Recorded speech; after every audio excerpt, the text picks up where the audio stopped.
can be as low as $2.13 an hour, especially for servers, bartenders, that kind of job. This is important because that's not really a salary that people can live off of, and it hasn't risen in many years. In the New York Times article, minimum wage is rising, but these workers are being left behind. Adil Hassan writes, the federal minimum wage was last increased in 2009 from $7.25. It went from $6.55 to $7.25, and since then, American workers have gone longer without a federal income increase than any time since the minimum wage was introduced in the 1930s. I think taxes could be one way we can improve this. People who get paid minimum wage, they scrape by with their paychecks. It is mostly, but not limited to, workers that have to rely on tips. And that was, like I said before, waiters and bartenders and stuff like that. They can be paid as little as $2.13 an hour legally, and this is because they get tips. And as long as their tips plus their wage add up to the federal minimum of $7.25, then they can keep getting paid $2.13.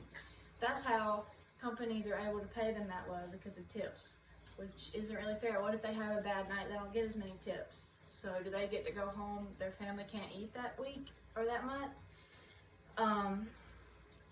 People don't realize that raising wages can be beneficial to more than just employees.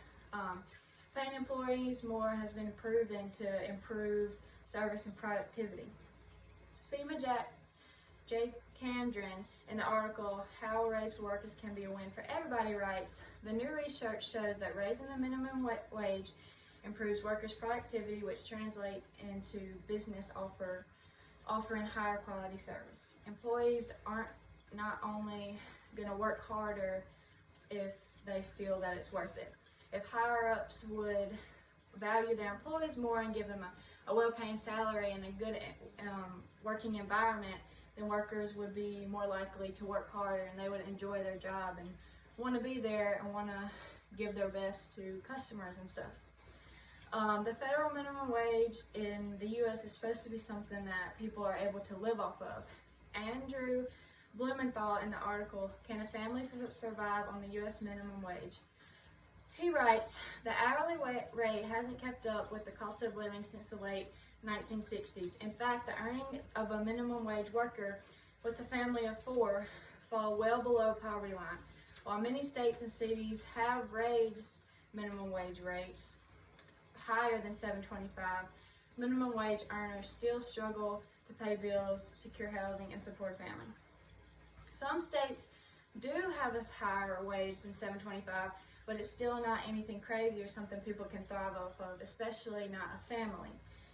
Minimum wage should be based off the cost of living for each state. There shouldn't be a universal minimum for everyone altogether.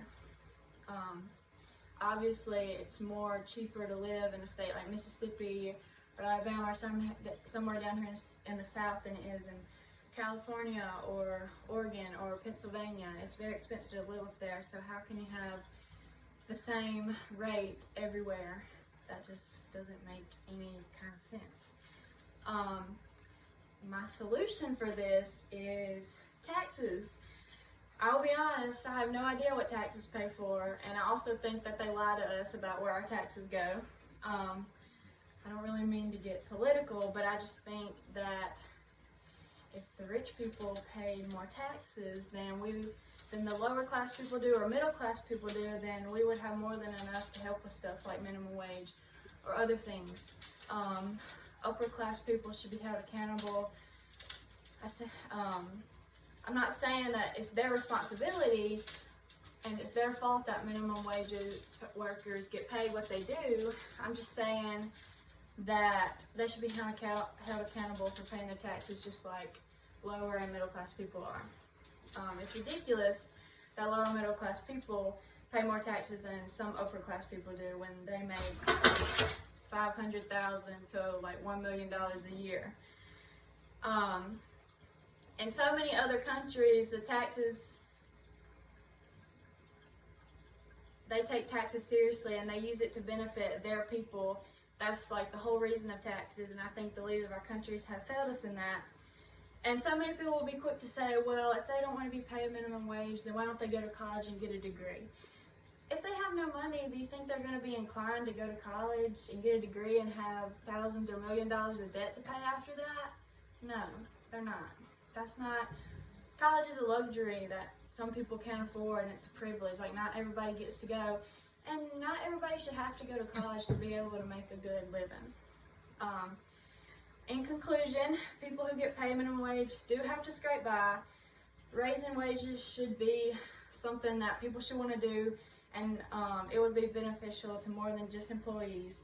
The minimum wage in the U.S. right now is not a livable wage. We could use taxes as a way to aid in the rise of minimum wage and start holding everyone accountable for their taxes. And this is my visual aid. It's this chart, and it basically shows this red line is the poverty line, and this is like minimum wage throughout the years. It goes from 1938 to 2019, and this top line, which is in about like 1968, that's just above 20,000. So right now, the last line over at about 2016 is just under 15,000. That's what they made annually, $15,000. And this is the poverty line. So this is something that I think should be corrected. Yes.